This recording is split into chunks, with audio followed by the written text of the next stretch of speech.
kuatkan hati. Negeri ini memanggilmu kawan, belajar bergerak berbagi untuk negeri. Guru penggerak majukan pendidikan, guru penggerak menghamba para murid, kreatif rancang pembelajaran, hargai potensi, tingkatkan prestasi, lahirkan profil pelajar Pancasila. Belajar bergerak berbagi untuk negeri, kita menjalin kolaborasi. Belajar bergerak berbagi untuk negeri, demi bakti pada Ibu Pertiwi.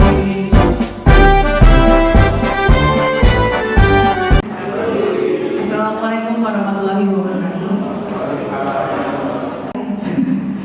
Saya bilang teman sebaya karena kita sama-sama guru ya Bapak Ibu. Dan kemudian saya di sini sama Bu Yunita berdua juga bukan berarti kita siapa-siapa, intinya kita guru juga. Ya, terima kasih Bu Tias.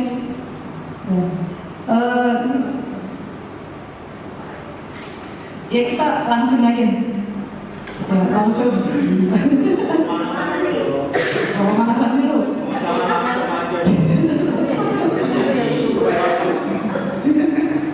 Masalahnya saya sih udah panas dingin Pak. Kita belinya miring nih, Imam. Oh iya. Mantap ya. Yang mereka percaya.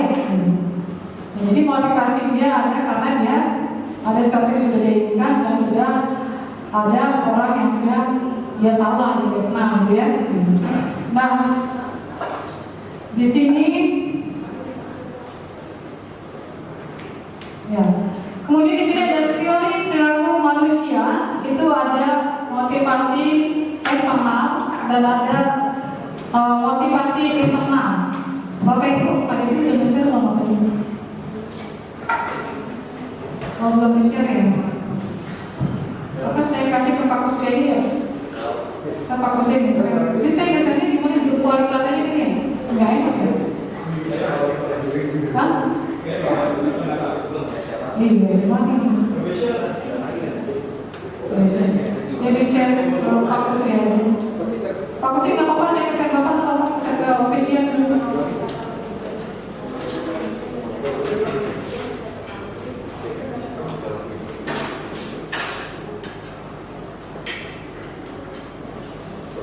Saya kayak bilang Pak Kusya gitu. Iya. Pak Kusya.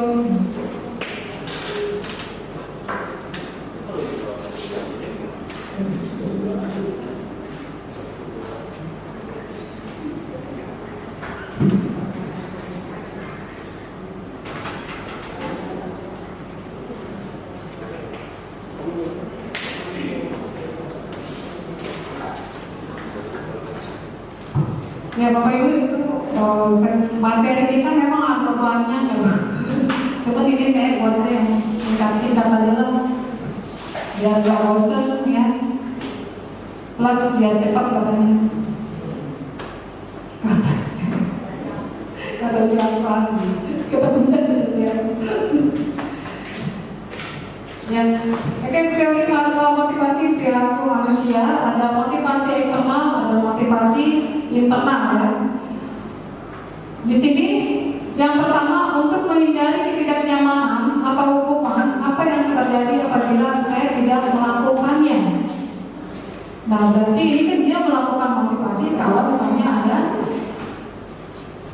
ada perintah dari luar dari luar yang melakukan, gitu ya. Kemudian yang kedua, untuk mendapatkan imbalan dari orang lain. Apa yang sesuai, apa yang saya dapatkan pada saya melakukannya. Nah, berarti motivasi dia karena ada di imbalannya. Ya. Saya juga tetap motivasi kalau gaji naik. Amin. Ya. Kepala sekarang ada. Kemudian untuk motivasi yang internal nih, ya, kurang nyata.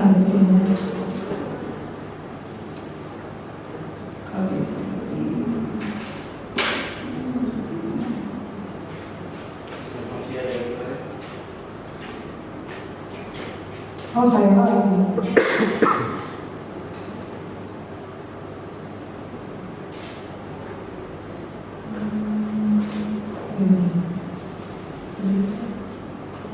Oke, Bapak Ibu sudah di-share ya.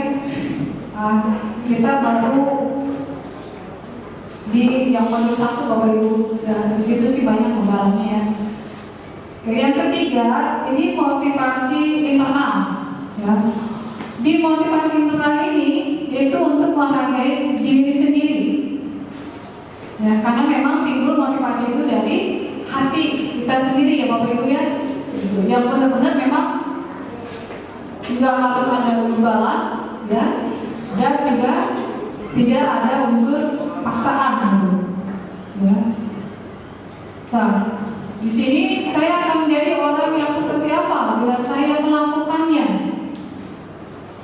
Ya, berarti motivasinya itu udah langsung ada rasa keinginan tahu dia bahwa untuk melakukan ini, ya pasti dia akan tahu gitu bahwa pasti apa namanya kita punya motivasi, pasti kan motivasi ini adalah motivasi yang benar-benar baik untuk kita ya Bapak Ibu ya. Iya kan? Ya, dan kalau bisa baik untuk orang lain gitu. Dan biasanya motivasi ini itu akan tercapai dan akan terwujud kalau memang motivasi itu tulus dari hati kita gitu ya. Nah, di sini saya mau tunjukkan video aja deh ya, kita nonton dulu.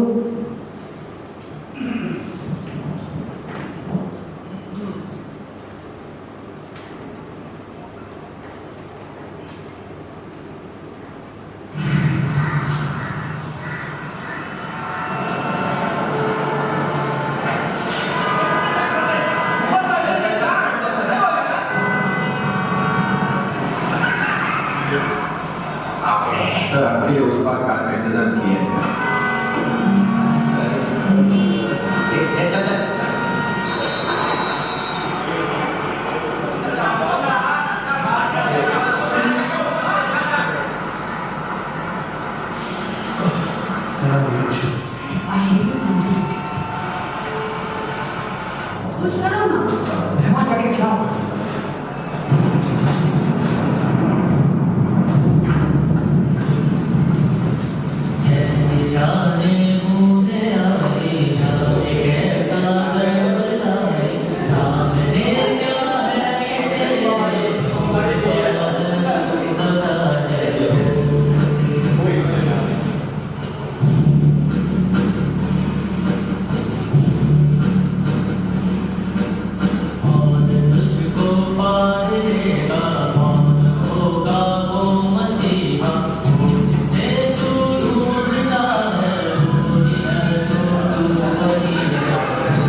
Bapak, Ibu ya, kira-kira motivasi apa sih dari video yang kita baru tonton tadi? Mungkin saya minta dari grup bapak-bapak itu siapa ya?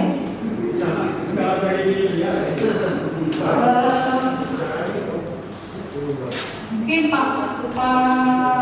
bapak-bapak yang dulu langsung ngobrol.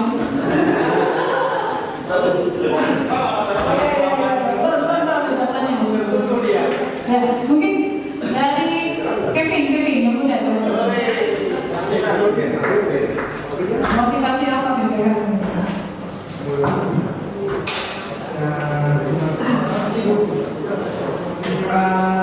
menolong dan kali membantu juga. Saling menolong, saling membantu juga. Tadi kita nggak bahas ada 3 motivasi Bapak Ibu ya. Ya, good, terima kasih bos buat Kevin. Terus berikutnya dari grup ibu-ibu kita nih, ibu cantik kita. Mungkin ya Bokta yang bilang. Jangan nangis. Saya malah sedih tadi ngeliat filmnya, bukan India ya. Jadi ini harusnya dan sekarang hati banget kan videonya. Cuman motivasinya saya banyak ya motivasinya ternyata halaman hari tamu dan cara apapun kalau di dilakukan sama mereka bisa. Terus motivasi itu tidak datang selalu dari yang apa? Dewasa. Ternyata dari anak kecil pun bisa memberikan motivasi kepada orang-orang di sekitarnya. Motivasinya itu tidak harus selalu dalam bentuk ucapan, ternyata dalam bentuk perbuatan yang sederhana bisa motivasi orang lain. Banyak sih Bu. Ini itu ya. Terima kasih bos, terima kasih bos. Berikutnya kita balik lagi ke grup bapak-bapak lagi nih ya. Mas Septian. Kita siap juga.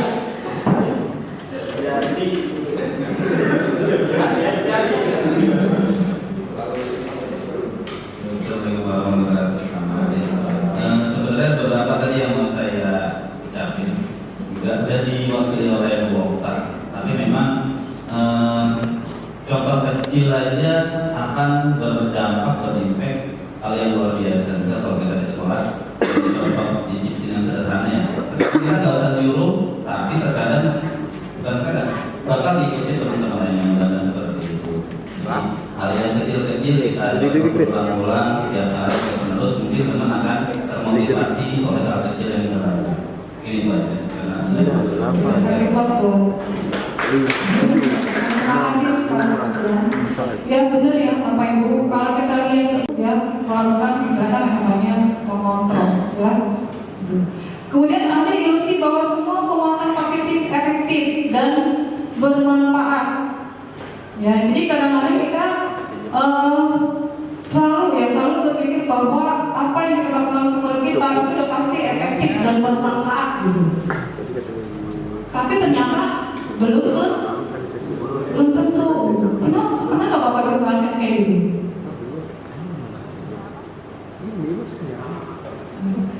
Karena kita terlalu menekan, ya. Oh ini harus ini sekarang, ini harus ini. Karena kita tahu alasannya. Kalau kamu terima sekarang juga dalam detik ini juga ini kamu akan bagus dan kamu akan menjadi bintang. Padahal pada saat itu anaknya lagi pusing, saya kemudian pikiran di rumah apa, gitu sama gitu ya Bapak Ibu ya.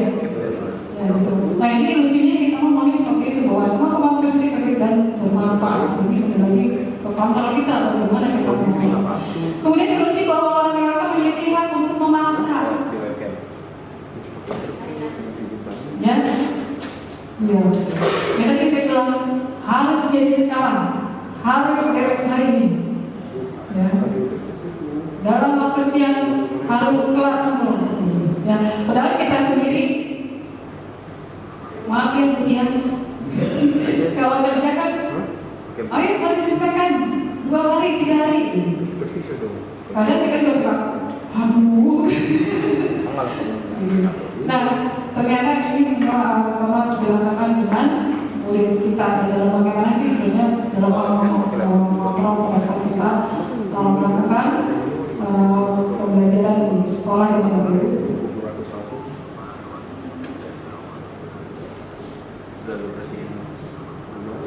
Ini saya bentuknya slide-nya di grup.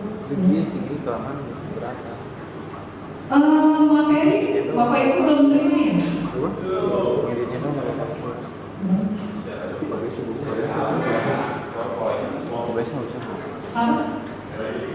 Forum. Tadi saya sudah kasih tahu materi. Saya udah kasih tahu materi nanti.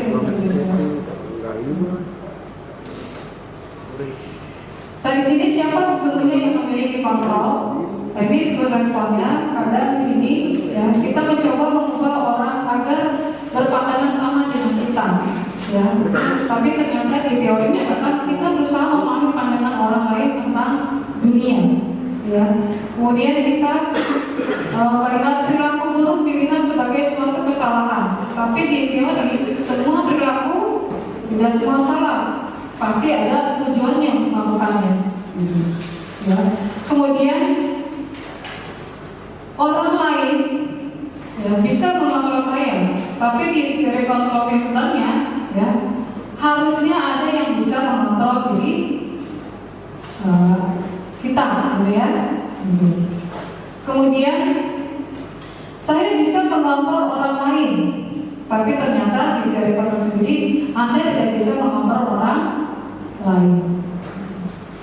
Jadi banyak beberapa hal yang perlu kita pahami antara respon yang biasa kita hadapi dan teori kontrol yang benar-benar kita nggak tahu sampai kalau mana ini kontrol kita, gitu, ya.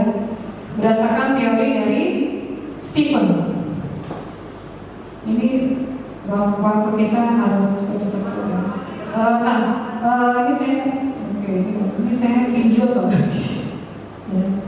Nah, dalam memaknai makna kontrol di sini intinya, saya video saya. Ya. Bila kita ingin membuat kemajuan perlahan, ya sedikit ubahlah sikap atau perilaku kita. Kemudian, namun bila kita ingin memperbaiki cara-cara utama kita, maka kita perlu mengubah kerangka ajaran kita. Itu sesuai dengan teori kontrol dari Stephen. Jadi ternyata apa yang sudah kita respon, yang kita pernah lakukan, itu ternyata di teori itu ternyata tidak seperti itu.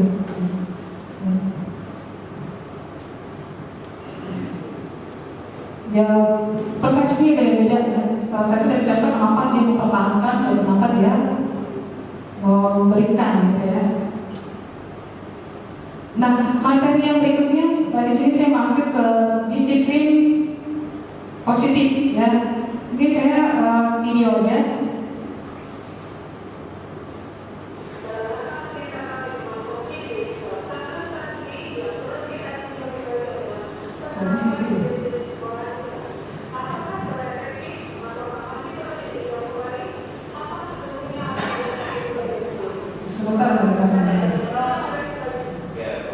Suaranya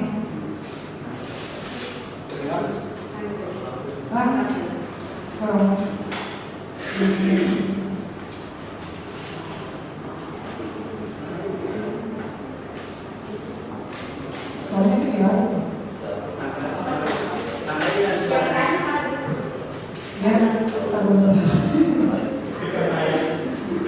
Oh ya,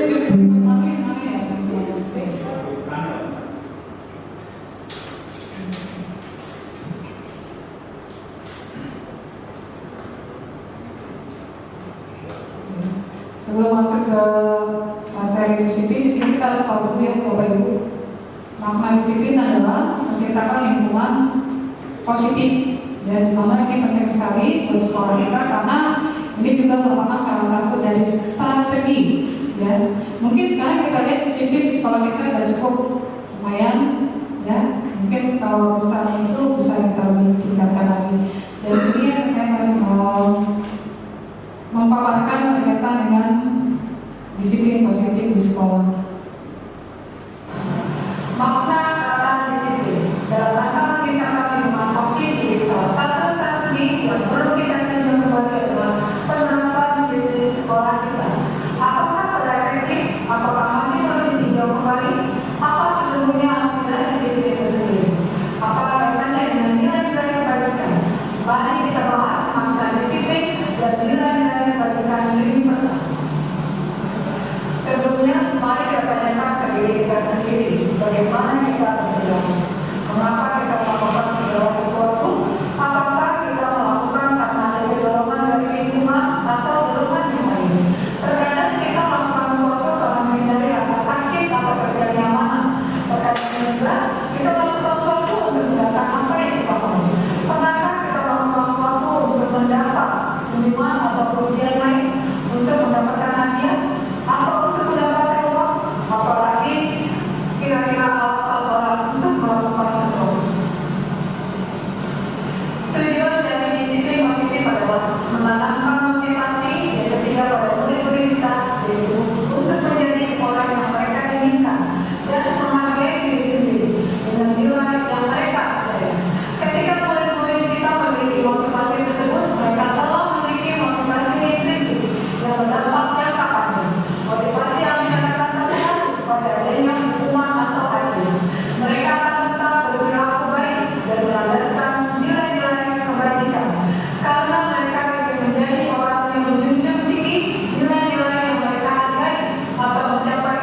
sekolah kita. Kebanyakan guru sangat tertarik dengan topik pembahasan tentang disiplin. Mereka berpendapat bahwa kalau saja anak-anak bisa disiplin, pasti mereka akan bisa belajar. Para guru juga berpendapat bahwa mendisiplinkan anak-anak adalah bagian yang paling menyenangkan dari pekerjaan mereka. Bagaimana dengan Bapak Ibu guru? Apakah Anda memiliki pendapat yang sama? Maka kata disiplin, ketika menggunakan kata disiplin, apa yang terbayang dengan kita? Apa yang terlintas pikiran kita? Kebanyakan orang akan menghubungkan kata disiplin dengan kata tertib, teratur, dan kepatuhan pada peraturan. Kata disiplin juga sering dihubungkan dengan hukuman, padahal itu sungguh berbeda. Karena belajar tentang disiplin positif tidak harus dengan memberi hukuman. Justru itu adalah salah satu alternatif terakhir, dan bila perlu tidak digunakan sama sekali. Dalam budaya kita, mengenal disiplin dimaknai menjadi sesuatu yang dilakukan seseorang pada orang lain untuk mendapatkan kepatuhan. Kita cenderung membuka kata disiplin dengan ketidaknyamanan. Bapak pendidikan kita diajari lontar menyatakan, di mana ada kemerdekaan, disitulah harus disiplin yang kuat. Sungguh disiplin itu bersifat self-disiplin, yaitu kita sendiri yang mewajibkan kita dengan sekeras-kerasnya, tetapi itu sama saja. Sebab jika kita tidak cakap melakukan self-disiplin, wajiblah penguasa lain mendisiplin diri kita.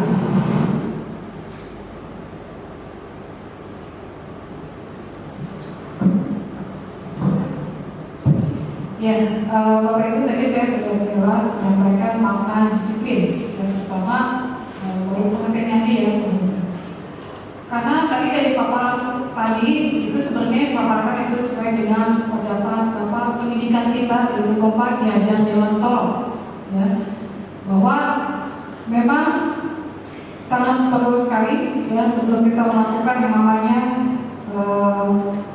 aturan ya kedisiplinan. Itu kita perlu tahu dulu sebenarnya makna atau tujuan dari disiplin itu apa. Ya. Gimana Bapak Ibu tadi videonya? Bukan bagus isinya maksudnya. yang terakhir agak berisik dulu. Oh, dia berisi. Ya, coba nanti kita dan bisa ditonton lagi videonya. Ya.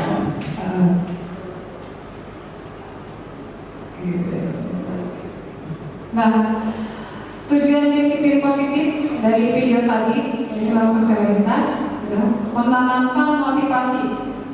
Jadi tujuan disiplin positif ini bisa menanamkan motivasi pada murid-murid kita, yaitu untuk menjadi orang yang mereka inginkan, ya, dan menghargai diri sendiri dengan nilai-nilai mereka percaya. Gitu.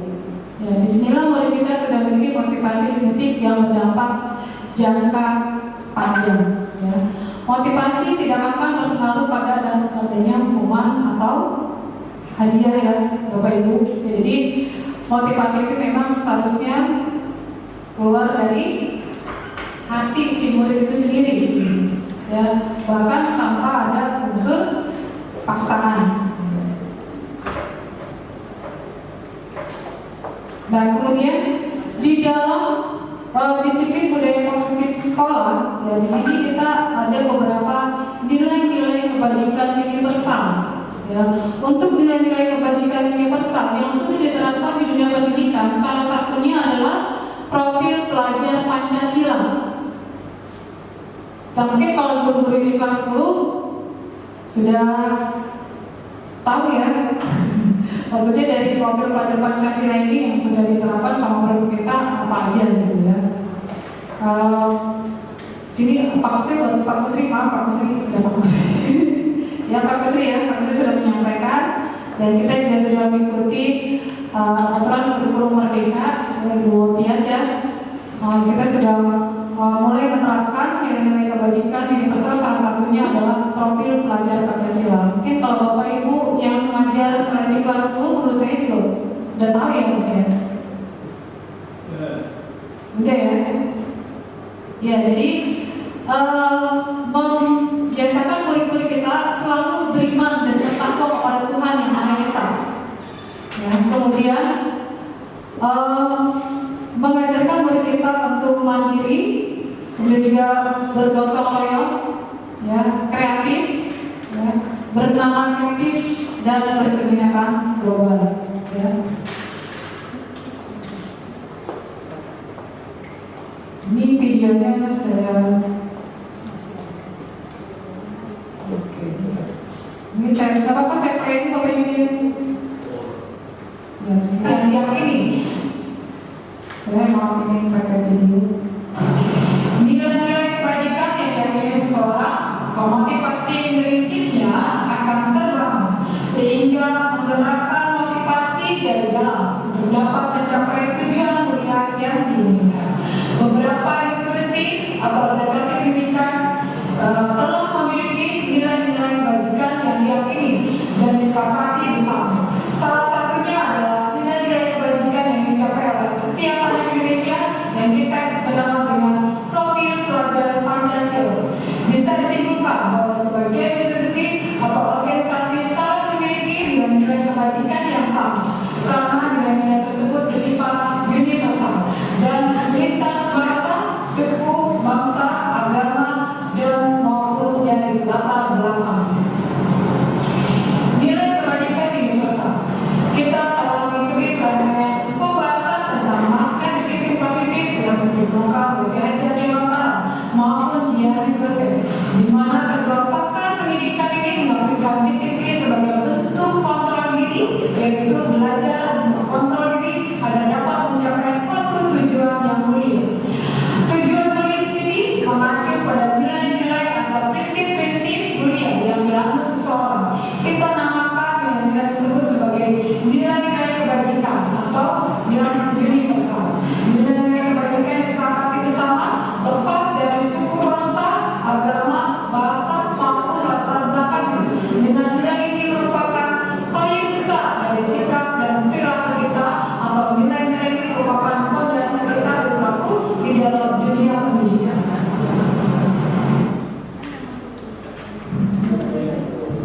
Ya, Bapak Ibu, kalau di sini nilai-nilai kebajikan itu sebenarnya ada banyak ya kalau di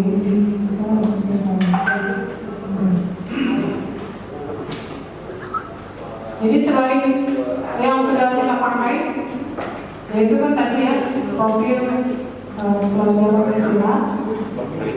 Nah sebenarnya banyak Bapak Ibu yang bisa kita hadapi atau kita temui ya, yaitu kalau profil pelajar Pancasila kan tadi di sini berlima, yang mandiri, benar aktivis, berkeinginan global, bergotong royong, kreatif, dan ada juga di sini yang melibatkan adanya toleransi, ya. Ya, sikap murid yang bertoleransi, sikap murid yang memiliki rasa hormat, sikap murid yang memiliki integritas, mandiri, mandiri, empati, keinginan tahunan, kreativitas, kerjasama, percaya diri, dan komitmen. Tapi ini menurut dari IDO Primary Years Program. Ya. Banyak sekali yang Bapak Ibu ini, tapi yang baru diterapkan di pendidikan kita, nah itu banyak banget. Ya, ini semuanya berkaitan semua sebenarnya, ya. Tapi kalau kita baru sampai di sini, ya, penguatan karakternya sampai di profil pelajar Pancasila. Kita sudah jelas khususnya di kelas 10 ya.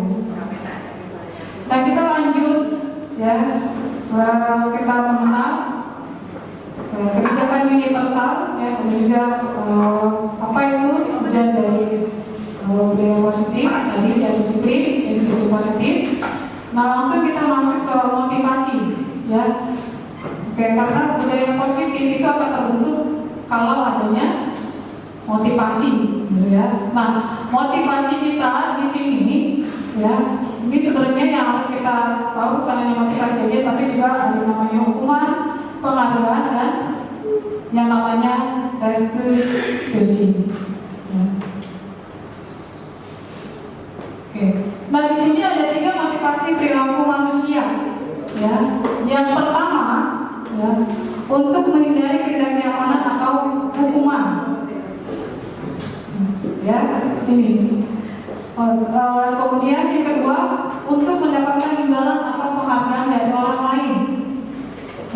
kalau misalnya semangat, kalau dari tadi ya jadi kalau enggak semangat kan, ya. Kemudian yang ketiga, untuk menjadi orang yang mereka inginkan dan menghargai diri sendiri, ya, dengan nilai-nilai.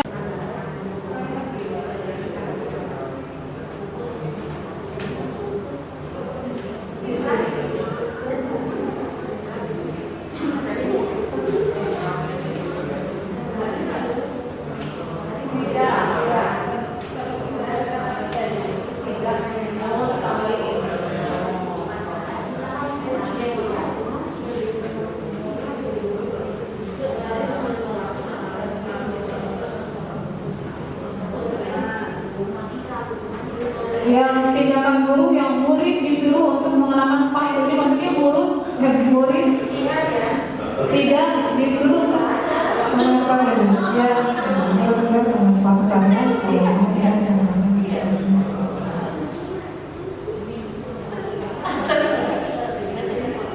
murid disuruh untuk tidak mengenakan sepatu seharian di sekolah, kamu tidak mengenakan sepatu hitam. Udah Bapak Ibu? Ya, kita langsung gas. Nah, ya.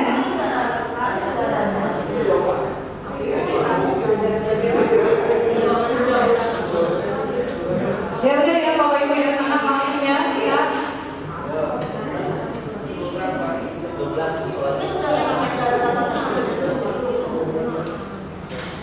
Oke, yang pertama mencatat 100 kali dalam buku kalimat. Saya tidak kata penambah lagi karena nomor sekolah termasuk.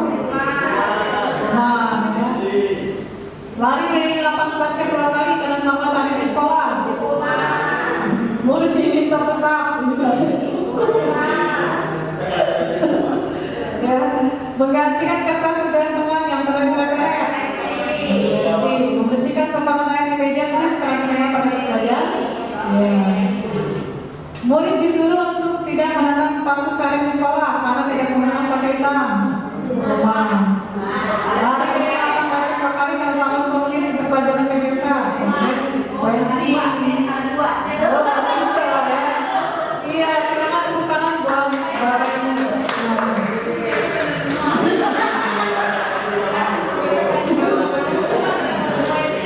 ya, saya lanjut ya. Nah, sekarang kita masuk ke restitusi, Bapak Ibu ya. Nah, ini yang perlu harus kita coba ya. Bahkan kalau bisa jadi pembajikan ya, di sekolah kita, Bapak Ibu ya. Restitusi adalah proses menciptakan kondisi bagi murid untuk memperbaiki kesalahan sama mereka sehingga mereka bisa kembali pada kelompok mereka dengan karakter yang lebih kuat.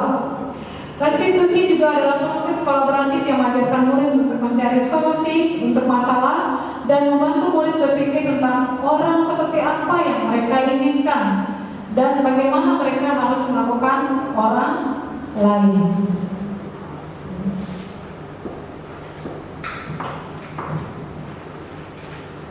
Kemudian restitusi membantu murid menjadi lebih memiliki tujuan, disiplin positif, ya, dan memulihkan dirinya setelah berbuat salah. Penekanannya bukanlah pada bagaimana berperilaku untuk menyenangkan orang lain atau menghindari ketidaknyamanan, namun tujuannya adalah menjadi orang yang menghargai nilai-nilai kebajikan yang mereka percayai. Sebelumnya kita telah belajar tentang teori kontrol bahwa pada dasarnya kita memiliki motivasi intrinsik. Jadi restitusi ini ya yang kita berikan kepada murid kita intinya nanti akan memberikan motivasi intrinsik buat mereka. Contoh kayak kalian ini yang tadi ya, tanpa ada tekanan, tanpa ada ancaman atau paksaan ya Bapak Ibu. Nah, kemudian ini saya coba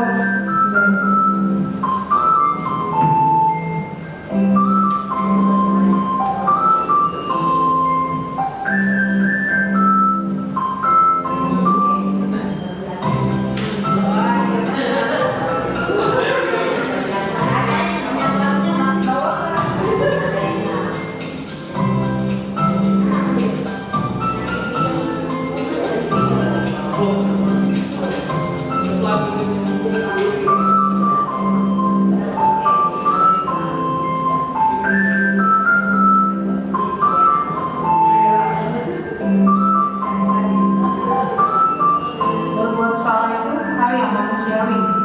Tidak ada manusia yang sempurna. Guru pun pernah berbuat salah. Apakah murid akan bersikap baik jika guru menyalahkan mereka terus-menerus? Mereka pasti punya alasan mengapa melakukannya. Kan kamu boleh bersalah dan bersikap, tapi tambahkan sikap yang lainnya. Kamu jangan ngantuk sekolah. Misalnya kalau kamu ngantuk, nanti kamu akan mengerti apa yang dikasih pelajaran sama guru. Oh iya, sebenarnya ada masalah apa? Terus kamu nanti ingin bilang seperti apa sih? Boleh nggak kalau ibu tahu apa yang kamu rasakan sekarang? Ketika kamu melakukan suatu perubahan, apakah kamu ingin melakukan perubahan tersebut? Misalnya seperti apa, Ken? Apakah kamu bisa melakukannya untuk lebih baik lagi untuk besok? Kamu pasti punya alasan mengapa melakukannya. Kita pasti bisa menyelesaikan masalah ini. Ibu tidak tertarik untuk menjawab siapa yang salah. Ibu lebih tertarik untuk menyelesaikan masalah ini. Boleh tetap berusaha menjaga sikap ya, tapi tanamkan sikap kalian yang baik, itu sikap yang baik. Maka kamu belajar cara lain untuk mendapatkan yang kamu butuhkan tanpa harus mengukur. Apakah kamu bisa melakukannya dengan lebih baik lagi untuk besok?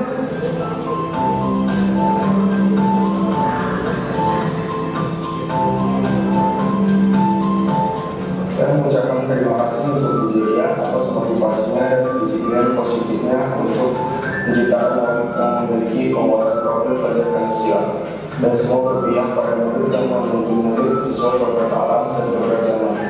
Karena program itu juga saya harus berubah agar menjadi lebih baik lagi.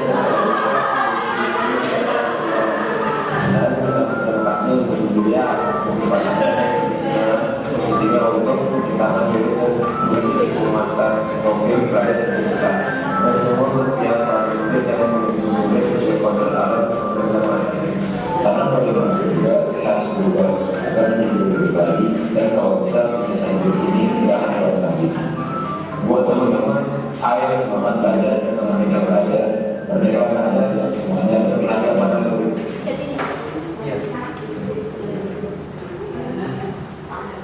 Ya, Bapak Ibu, ya. Saya langsung lanjut aja.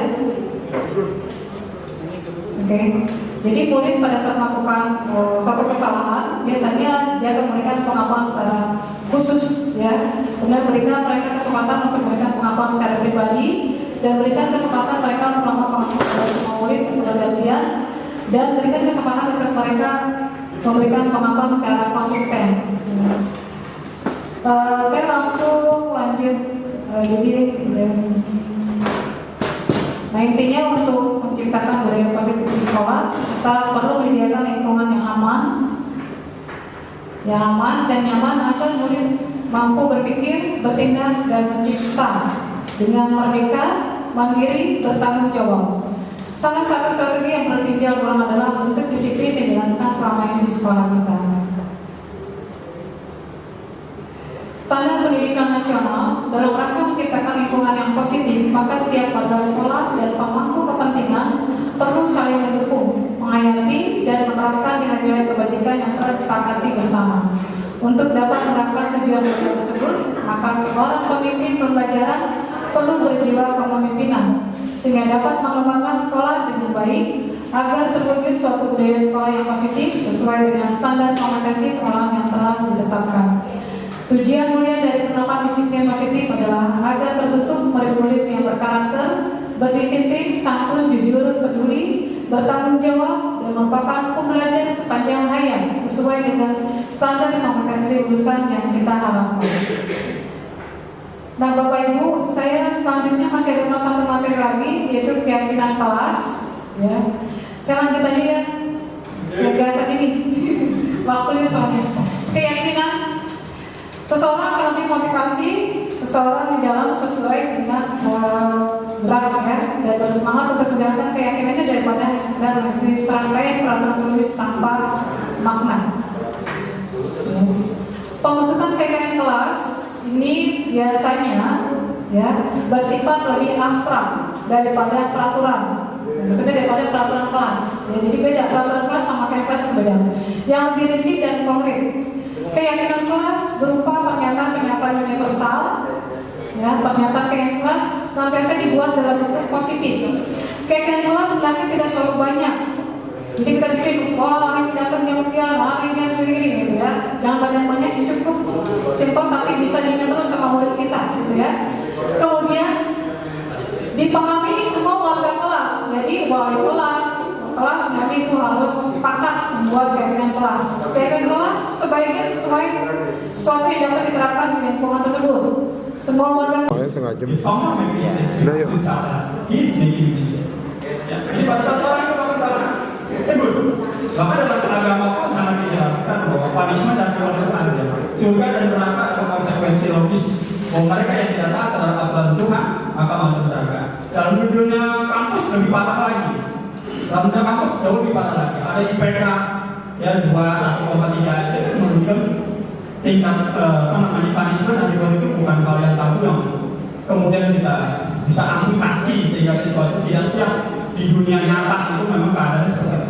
Termasuk anak PKL juga sekarang ya. Pasti ada reward dan punishment selama di kegiatan PKL. Nah, kalau misalnya diasumsikan bahwa siswa tersebut menggambar, kalau divisualisasikan, kemudian gambar tersebut tidak mengarah kepada konteks pembelajaran, maka guru kuliah tersebut wajib menegur. Kalau misalnya sosialisasi sudah diberikan, sudah disampaikan berkali-kali, siswa tersebut masih melanggar, maka bentuk hukuman merupakan jawaban yang tepat.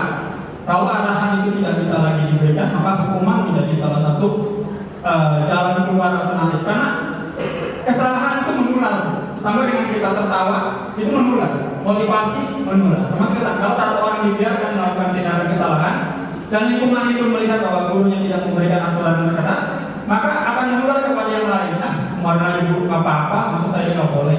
Nah, masalah nanti ternyata siswa tersebut punya kemampuan mencerna pelajaran dan faktor mendengar. Ada siswa yang memang mampu mencerna pelajaran melalui faktor mendengar, tapi kan itu kasuistik.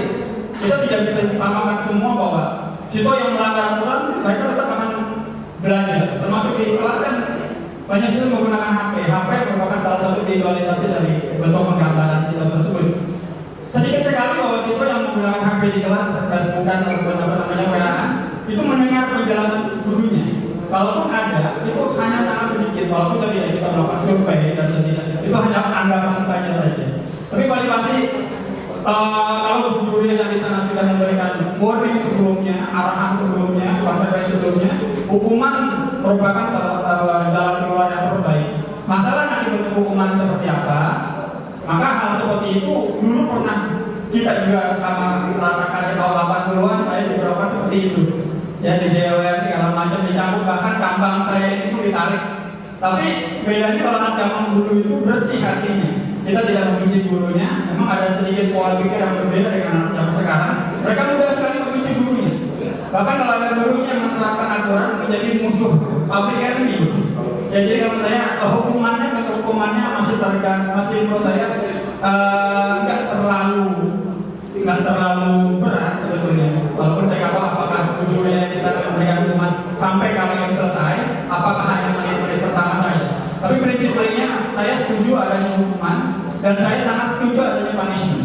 Bahkan kalau saya harus memilih, jika saya harus memilih dari 2 anak yang bagus dengan 10 anak yang kurang, saya akan memilih 2 anak yang bagus. Kenapa? Karena 12 sudah kita berikan perhatian yang sama, kasih ilmu yang sama, nasihat yang sama. Tapi 2 itu memisahkan diri untuk menjadi lebih baik, dan 10 memisahkan diri untuk menjadi kurang baik. Jadi bukan gurunya yang memisahkan mereka, tapi natural selection. Mereka yang memilih untuk menjadi kelompok kedua yang menjadi mayoritas, yang menjadi sulit untuk dikendalikan dan mulai. Jadi pada kita sibuk mengurus 10 orang, yang 2 ini tidak terperhatikan menjadi lebih lebih intens. Kalau saya pribadi, saya akan lebih perhatikan yang itu. Sambil saya terus bina yang 10 orang ini untuk menjadi sama-sama lebih baik seperti yang kedua tadi. Demikian, terima kasih.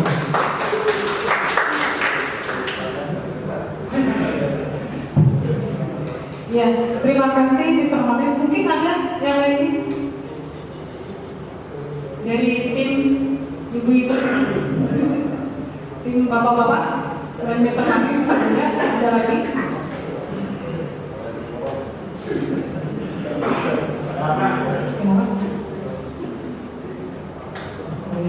Nah, tadi disampaikan Mr. Martin, ya, saya di sini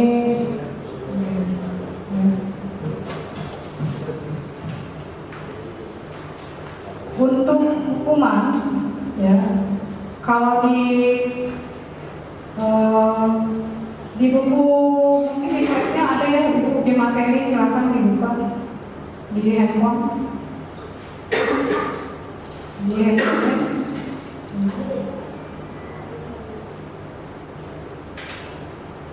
Ya di sini Bapak Ibu bisa lihat di ya.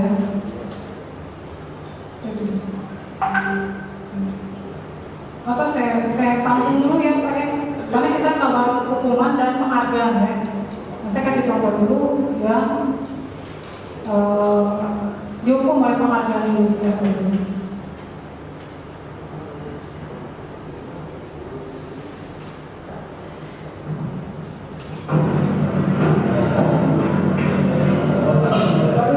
Ini sudah jam segini, tapi kok belum ada ya? Pada tahu apa namanya orang tersebut? Tahu?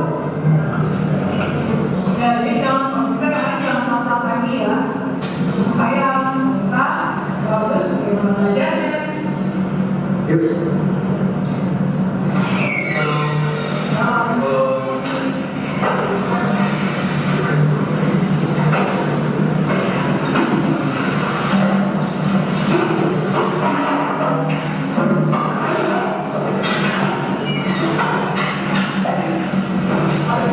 Kalian pada tahu terus pelajaran, terus bagaimana materi ini sampai terus dijalankan di sekarang. Sebentar lagi kita sudah masuk periode. Oke, kalau gitu besok siapa yang datang duluan akan dikasih hadiah ya. Ya Bu, aduh.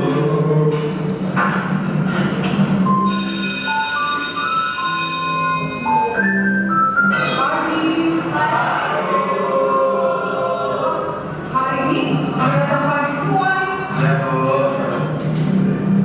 Karena ini masih pagi semua dan beliau hanya bawa satu coklat. Terus gimana ya caranya? Caranya nanti semua kan harus kebagian. Jika kalau itu satu coklat itu makan ya. Oke Bu. Hari besok kita langsung pagi, satu kemana, satu kantor. Oh ya pasti ya, besok bawa semua akan kebagian satu-satu.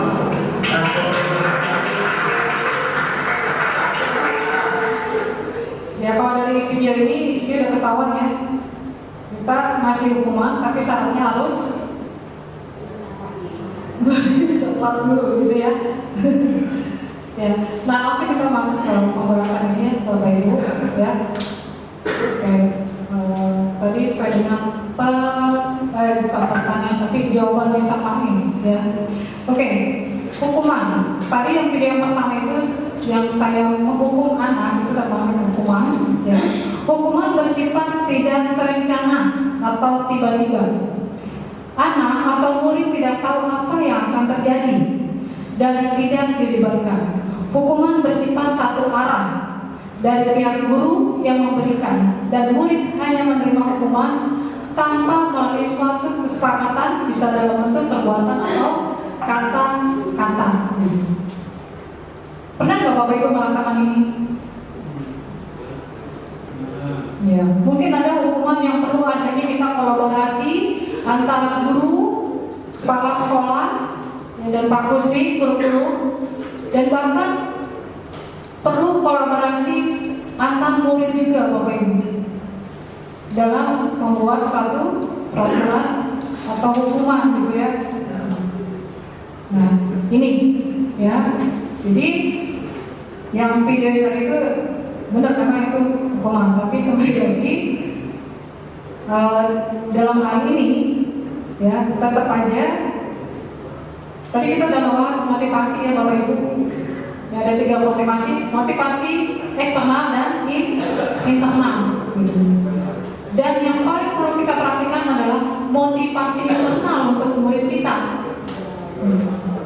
Jadi pada saat dia melakukan kesalahan tadi yang saya hukum, yang menggambar, kita harus tanyakan dulu, kenapa kamu menggambar?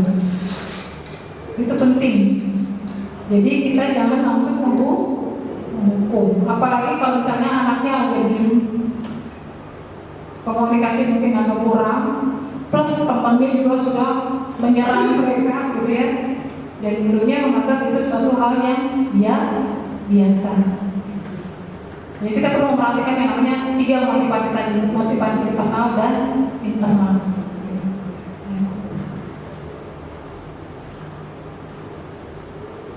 Dan sekarang kita masuk ke konsekuensi, ya.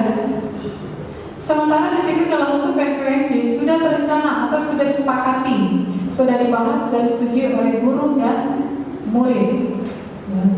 Umumnya bentuk-bentuk konsekuensi dibuat oleh pihak guru atau sekolah dan murid sudah mengetahui sebelumnya konsekuensi akan diterima bila ada pelanggaran.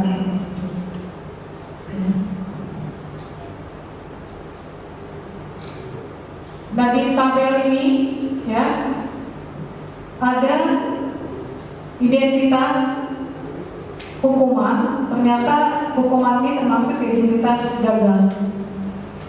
Sedangkan identitas sukses di sini ada termasuk ke kategori disiplin, yaitu ada konsekuensi dan restitusi. Ya, Bapak Ibu bisa lihat modulnya sudah di-share ya sama Pak Kusri. Ya.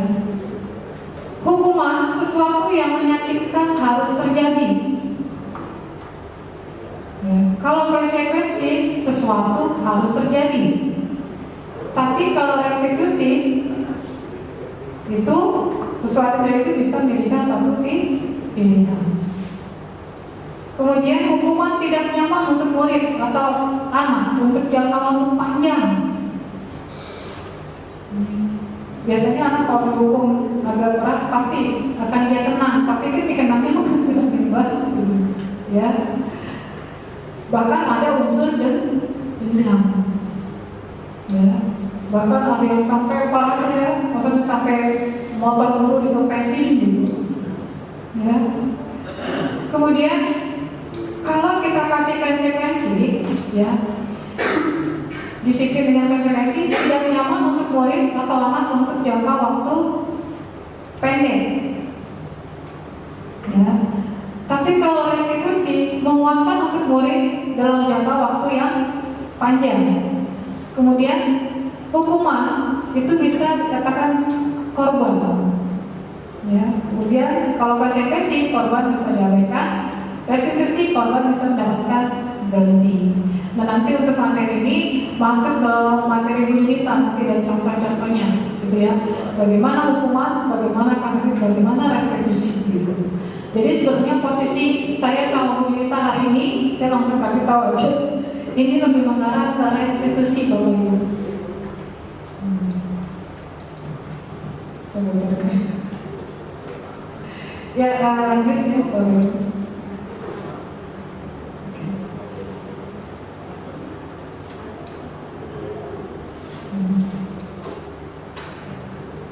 Ini Bapak nanti kalau bisa namanya silakan Bapak, ada yang di sumberannya apa hal apa aja yang termasuk dalam hukuman, ya. Bahkan hukuman itu kalau lebih mengarah negatif di sini ada Pak di modulnya. Awas kalau dilakukan lagi, awas ya kalian. Nah, itu sudah suatu ancaman yang negatif kalau ada kalimat hukuman seperti itu. Ya. Kemudian konsekuensinya biasanya kalau ada kalimat seperti itu ucapannya lakukan apa yang saya katakan. Kemudian kalau restitusi ini lebih mengarah pertanyaannya, apakah hal ini yang sungguhnya ingin kamu lakukan?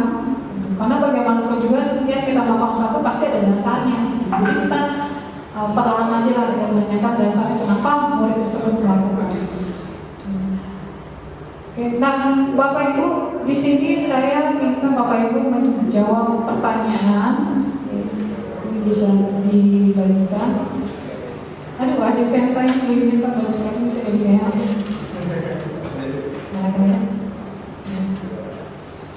Ya, Pak Rik, bantuin Bu Yudi Pak.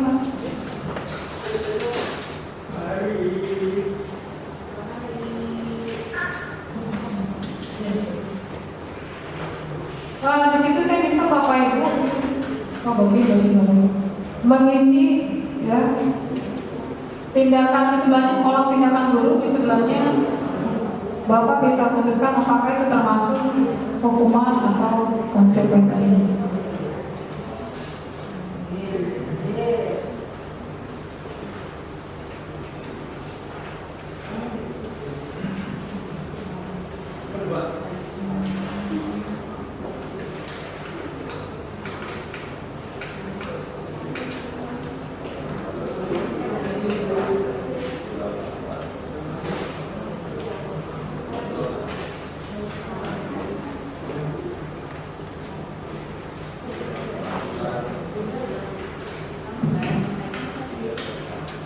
Baik Bapak Ibu, saya mohon izin sebentar karena slide-nya tidak terlalu banyak. Mungkin kalau nanti tidak cukup, kertasnya bisa berkelompok 2 atau 3 orang.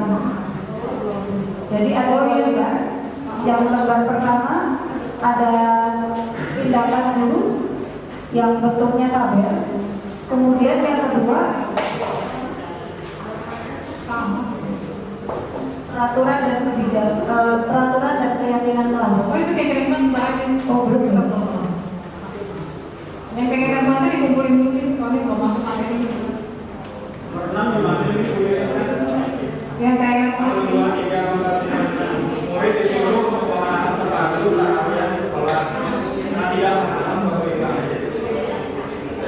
Yang kayak keren kelas, entar aja itu belum masuk materi. Itu per kelompok ya Bapak Ibu boleh jawabnya per kelompok. Ya boleh. Yang keyakinan bahasa dikumpulin bisa pakai ya konsekuensi aja. Ya, yang keyakinan kelas nggak usah dulu. Nggak usah per kelompok. Nggak usah. Kita bawa masuk materi keyakinan kelas. Benar saya masuk. Dari jadi satu